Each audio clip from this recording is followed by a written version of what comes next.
독성 물질이 일으킨 신경질환. 과학적인 연구는 이제 아주 분명하다. 2018년 66세의 한 남성이 런드업을 마시고 자살을 시도했다. 병원에서 그는 글포트의 독성에 대한 치료를 받았다 하지만 상태는 계속해서 악화했다. 방향 감각을 잃었고 기억 상실 증후를 보였으며 환각을 보이기 시작했다. 의사들이 및 종양이나 감염의 가능성은 배제했다. 대신 뇌의 급성 염증 반응인 급성 독성 변형계 뇌염으로 진단했다. 5개월 후에도 이 불쌍한 남자는 계속 기억 상실을 겪었고 결국 영구적인 증상으로 진단을 받았다. 기억을 형성하고 저장하는 역할을 하며 학습 감정과 관련된 뇌의 구부러진 부분인 해마가 23% 쪼그라들었다. 비슷한 상황을 고려해본다면 알츠하이머의 전형적인 수축률은 1년에 3.5%다. 우리 대부분은 급성 글포트의 중독 위험에 처해 있지 않지만 정년이 다가오는 사람은 알츠하이머, 파킨슨, 다발성 경화증, 루게릭 같은 신경질환으로 쓰러질 가능성을 걱정하기 마련이다. 미국에서는 65세 이상의 10%, 85세 이상의 50%가 알츠하이머병을 앓는 것으로 추정이 된다. 2017년 치매로 26만 1914명의 사망자, 2002년에 이로 인한 사망자가 8만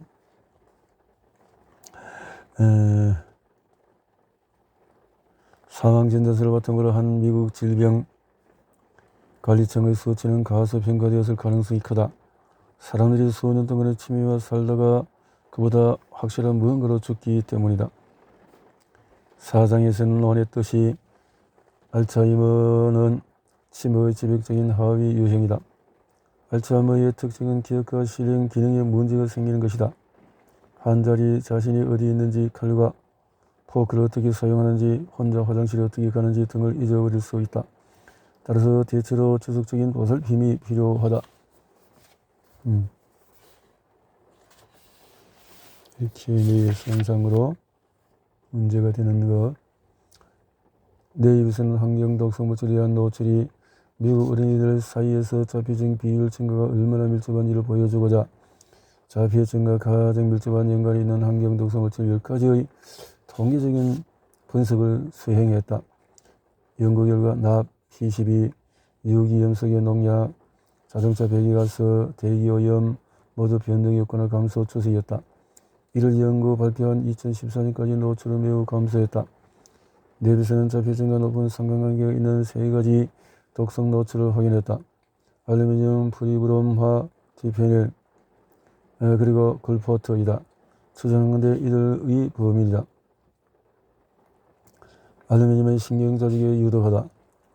백신의 보조제로서 체내에 주입되면 대식세포로 인해서 탐식되고 대식세포는 뇌를 포함한 스트레스를 받는 조직으로 알루미늄을 운반한다. 뇌분비계를 교란하고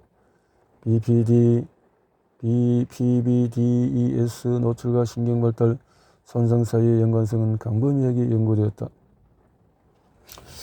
시너지 효과를 내는 독성물질. 다른 독성화학물질에 노출되었을 때 뇌장에 일어날 수 있다고 해서 글포트에 대한 우려를 축소해서는 안 된다. 최근 많은 연구는 알루미늄을 자폐증의 특징인 뇌염의 유발 요인으로 관련 짓고 있다. 알루미늄은 알츠하이머 또 치매와도 관련이 있다. 이에 대해서 최고의 증거는 투석성 뇌병증, 다시 말해서 신부전 환자의 투석액 뇌 알루미늄 오염과 관련된 질환의 연구일 것이다. 설방울샘을 비롯해서 뇌간핵은 뇌혈관 장벽 바깥에 자리하여 대뇌 피질보다 독성 금속에 덜 보호된다. 기존 연구자들은 대부분 근시안적으로 자폐증의 유전적인 토대에 초점을 맞추었다 하지만 뇌 손상의 원인은 유전적인 특질과 환경 사이의 복잡한 상호작용임이 점점 분명해지고 있다. 자폐증은 동시에 발생하는 여러 건강 문제와 관련이 된다. 장내 미생물 불균형, 호르몬 불균형, 미네랄 결핍, 중금속 중독, 대사장의 염증 지표 등이다. 최근 캘리포니아 샌호아킨 밸리의 농업 지역에서 최근 규모의 농약과 자폐증 관련 조사가 수행되었다. 글포트는 뇌를 어떻게 망가뜨리는가? 글포트는 두뇌 발달을 어떻게 방해할 수 있을까? 치명적인 방법이 몇 가지 있다. 매우 중요한 효소의 장애를 일으키고 글루탐산은 흥분 독성을 초래하고 혐오 과잉 증식을 유도하고 장내 미생물 불균형을 유발하고 코바라민과 황산염의 결핍을 유발하고 단사셀 지방산의 불균형을 유발하고 미토콘드리아 손상을 유발하고 갑상샘 호르몬 결핍을 유발한다. 몇 가지 예로 들자면 말이다. 글포트는 글루탐산 수송 경로를 따라서 세포에 흡수될 수 있다. 아미노산 글루탐산처럼 음전하를 띠기 때문이다. 이는 기존의 아미노산 수송체를 이용하여 그전까지 침투하지 못했을 세포 장벽을 넘어 접근할 수 있다는 의미이다. 알다시피 피부, 장기, 요로의 상피세포는 방어벽 역할을 하며 침입자에 맞서서 보호하는 하나의 기전이다. 하지만 글포트에 맞서지 않는다. 저 글포트는 비강 통로를 거쳐서 내려갈 수 있고 피부나 삼킨 오염 식품을 통해서 흡수된 글포트 역시 내려갈 수 있다.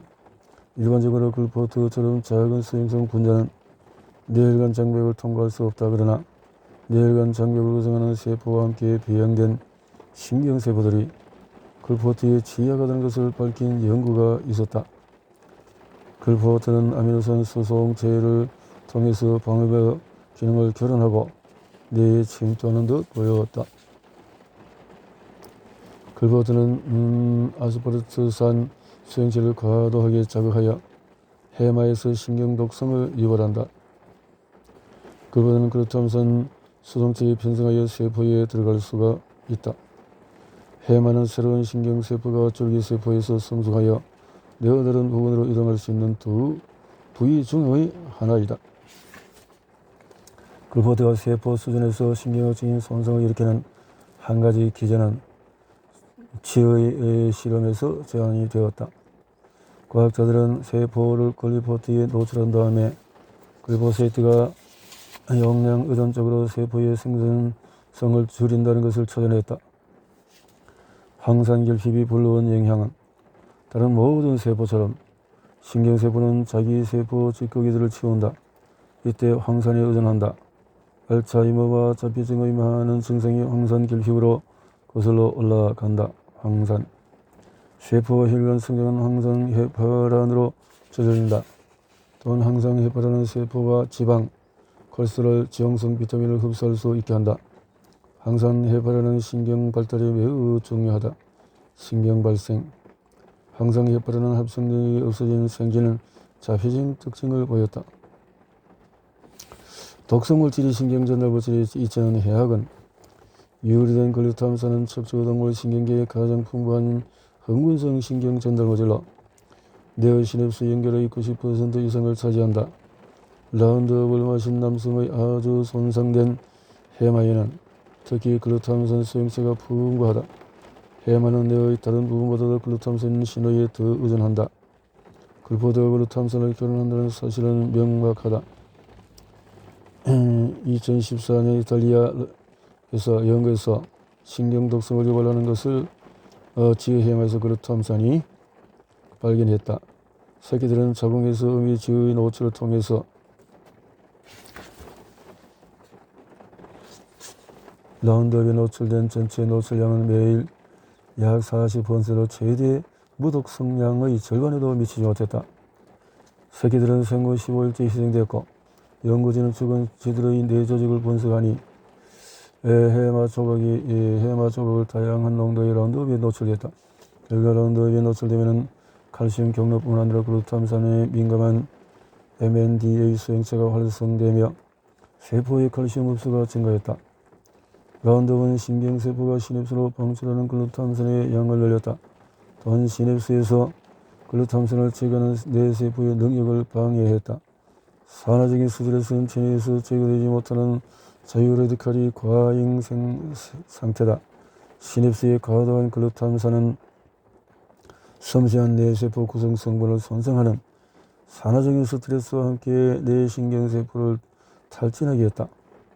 자폐증을 앓는 어린이가 건강한 대조군에 비해서 뇌의 글루탐산 농도가 더 높다는 사실을 2006년에 알려졌다.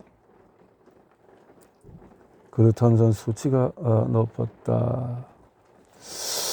글루탐산이 신경독성을 띠는 과정은 어떨까요? 네. 글루탐산이 신경독성을 띠는 방법을 알아보는 뇌에서 어떻게 작용하는지 이해해야 한다. 글루탐산은 신경전달물질로서 신경세포 활성의 강력한 자극제이다. 별악교 세포는 글루탐산을 흡수하고 글루타민 합성요소의 도움을 받아 어떤 신경 흥분 효과 없이 무해한 분자인 글루타민으로 전환한다. 그리고 글루타민은 시냅스를 제외한 경로를 통해서 신경세포로 돌아간다. 신경세포는 글루타민을 흡수하고 다시 글루탐산으로 전환하여 소포 속에 격리한다. 곤란하게도 글루타민 합성요소는 망간에 의존한다. 그런데 망간은 글리포세트의 킬리네이터화되어 이용하지 못할 수 있다. 별악교 세포가 글루탐산을 글루타민으로 전환하는 능력을 잃으면 그 회로는 정상적으로 돌아가지 못한다. 글루타민 합성 효소 역시 에너지원으로 ATP와 결합하는데 또한 ATP 결합 부위에 고도로 보존된 아미노산 GAG를 포함하고 있다. 두 번째 글리신은 왼쪽 알라닌이 있어서 글포트를 대수사슬을 위한 공간이 많이 남는다. 그리고 오른쪽에는 히스티딘이 있어서 글포트의 임산 이온잇을 끌어들이기 위한 양전하를 제공한다. 5장에서 설명한 글포트는 민감성 모티브를 기억할지도 모르겠다. 나는 글포트가 이러한 중요한 글리신 전기를 지원하고 글루타민 합성요소의 ATP 결합하여 방해하여 별악교 세포가 시냅스에서 글루탐산을 제거하지 못하게 한다고 믿는다. 자궁에서 그리고 수유기관의 새끼 쥐들을 라운드업에 간접적으로 노출했던 실험의 후속 실험이 3년 후에 수행이 되어졌다. 어떻게? 죽기 전에 글포트에 노출된 새끼 쥐들은 우울한 행동을 보였다. 결함으로 인해서 좀 더 최근의 또 다른 생쥐 대상 연구에서는 글포트 계열 제초제에 만성적으로 노출되었을 때 뇌의 콜린 에스테라제 및 항산화 효소의 활성 감소에 따른 기억력과 인지장애가 초래된다는 비슷한 결과를 찾아내었다. 글포트는 포스폰산염이지만 유기인산과 완전히 똑같지는 않다. 그럼에도 글리포세트는 아세틸콜린 에스테라제를 억제하여 신경독성에 기여하는 과다한 콜린성 신호를 처리하는 것으로 보인다.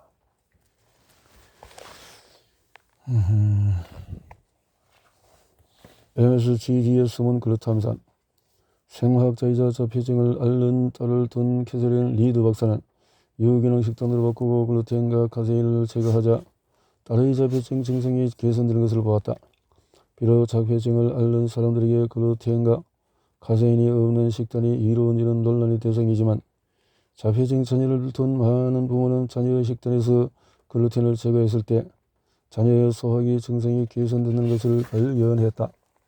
글루텐과 카세인을 없애는 것이 왜 도움이 될까? 캐서린 리드는 글루텐과 카세인으로 만든 제품들의 종종 글루탐산 함량이 높다는 것을 깨달았다. 대부분의 부모는 많은 가공식품에 글루탐산이 스며져 있는 것을 모른다. 주로 글루탐산 모노나트륨 형태의 화학조미료가 사용되어서이다. 음식의 글루탐산을 없애기는 예상하기 어렵다. 글루탐산은 가수분해 단백질, 자가분해 식물성 단백질, 효모 추출물을 비롯해서 식품라벨을 많은 위장된 이름 뒤에 숨는다. 우리들은 자녀의 식단에서 글루탐산을 없애기 시작했다. 없애자 딸은 완전히 회복되었다.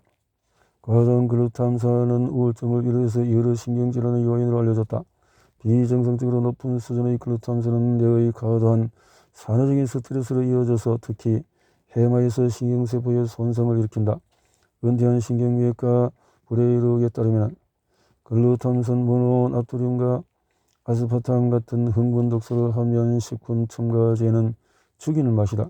과다한 글루탐산과 싸우기 위해서 인지신경과 학자이자 그래서 글루탐산 수용체에 대한 약물 기량제를 자폐증 치료로 용도를 바꿔야 한다고 제안했다.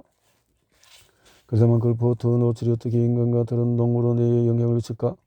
글포트 제제와 해마에서 어떻게 신경 독성을 일으키는지 세 가지 기전이 있다. 망간을 킬레이터 하여서 그렇다면 합성 효소의 촉매로 사용할 수 없게 하는 것. 또 ATP 결합 후에서 글리신을 대신해서 글루타민 합성 요소에 통합되는 것. 신경 전달 물질처럼 글리신을 치환하여 MNDA 소형체를 과잉 자극하는 것. 이 세 가지 모두 세포가 글루타민을 과잉 섭취하게 한다. 게다가 글루코드는 아세틸콜린 에스트라제의 활성도 억제하는 듯이 보이는데 이때 유기인산 살충제의 신경손상 효과와 아주 유사한 방식으로 작용한다. 글루코드가 뇌를 해친다는 과학적인 증거가 점점 더 많아진 것을 보면 분명하다. 보트가 글쎄요. 비타민 B12 결핍으로 인한 변화는 27년 넘게 응급실 간호사로 인한 셀리 페콜록은 수십 년간 환자들을 관찰한 결과 미국의 비타민 B12 결핍이 성행한다는 것을 깨달았다. 코벨 아몬드로도 알려진 비타민 B12는 수용성 비타민으로 적혈구 형성, 뇌 기능, DNA 합성에 매우 중요하다. 비타민 B12는 소, 간, 조개, 계란, 연어와 송어 같은 생선, 우유, 그리고 가금류, 고기를 비롯해 동물성 식품에서 자연적으로 발견된다. 엄격한 채식 식단에는 코바열 아민이 없다. 사람들은 음식에서 비타민 B12를 충분히 얻지 못할 뿐더러 비타민 B12 이용에도 어려움을 겪고 있다.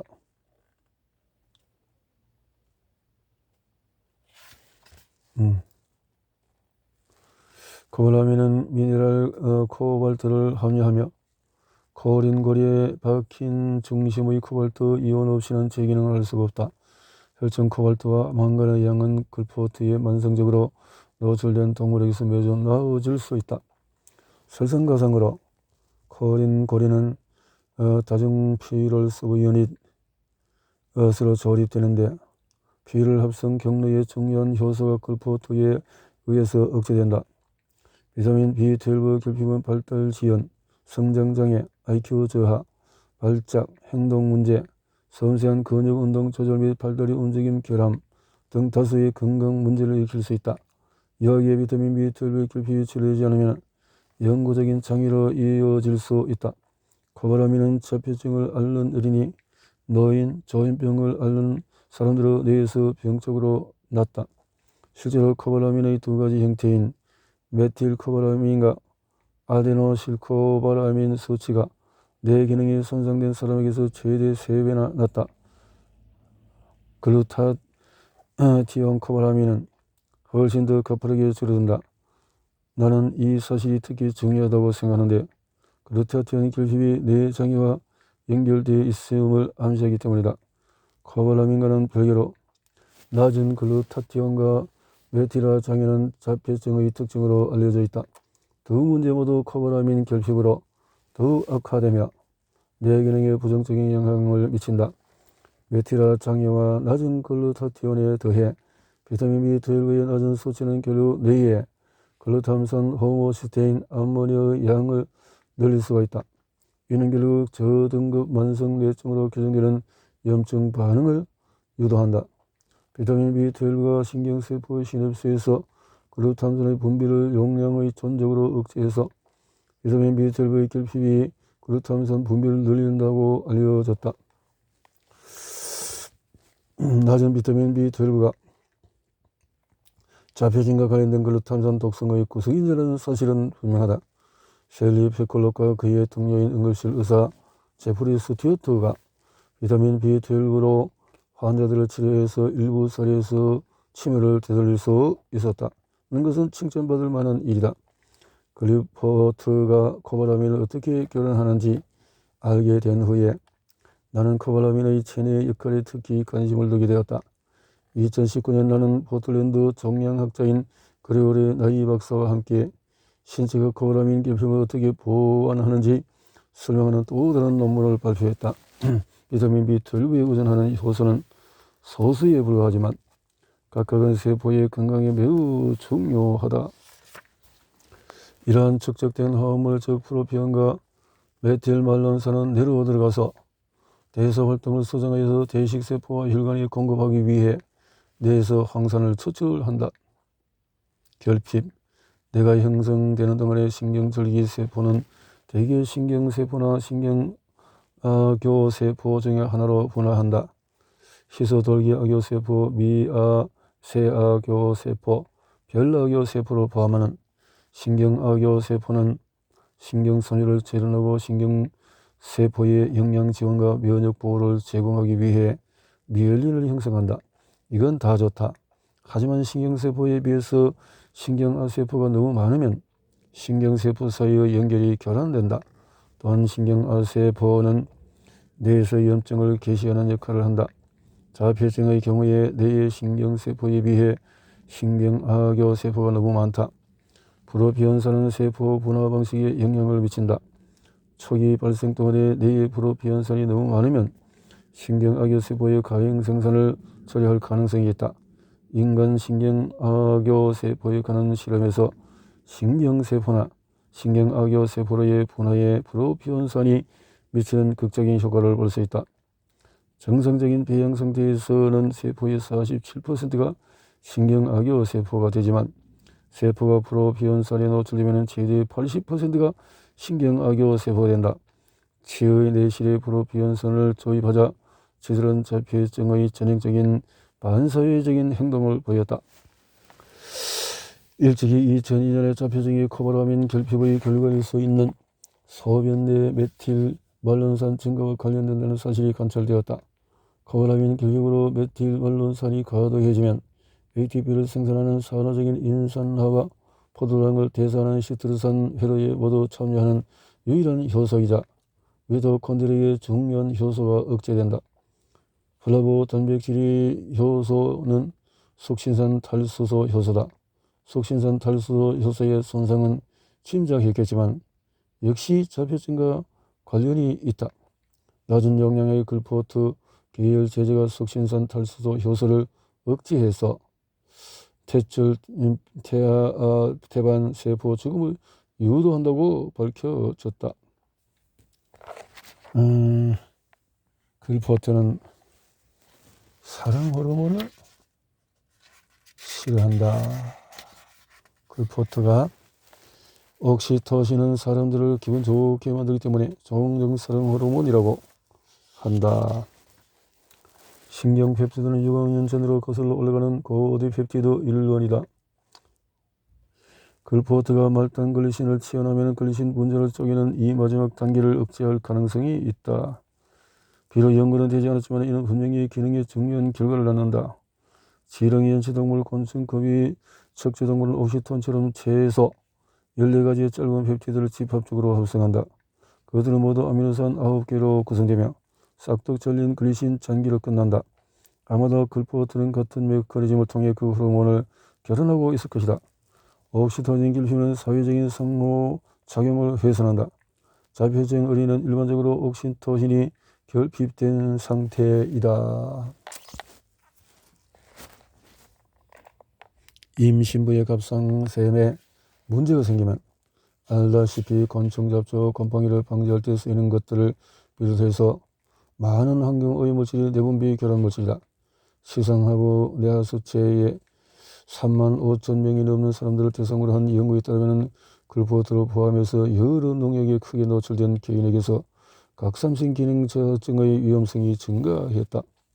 자궁에서 수유기관의 글포트 계열 제초제에 노출된 시궁지에 관한 최근 두 연구는 지들의 갑상샘 호르몬 조절 과정에 문제가 생겼음을 밝혀내었다. 생애 초기에 글포트에 노출되면 지들의 갑상샘 자극 호르몬의 설정값이 바뀌었다. 갑상샘 기능이 좋지 않아서 갑상샘 호르몬을 충분히 만들지 못하는 여성들은 자폐증 자녀를 낳을 확률이 거의 4배에 달한다. 글포트에 따른 신경기능 장애의 급증, 자폐증이 글포트의 노출 하나 때문은 아니라는 것이 분명하다.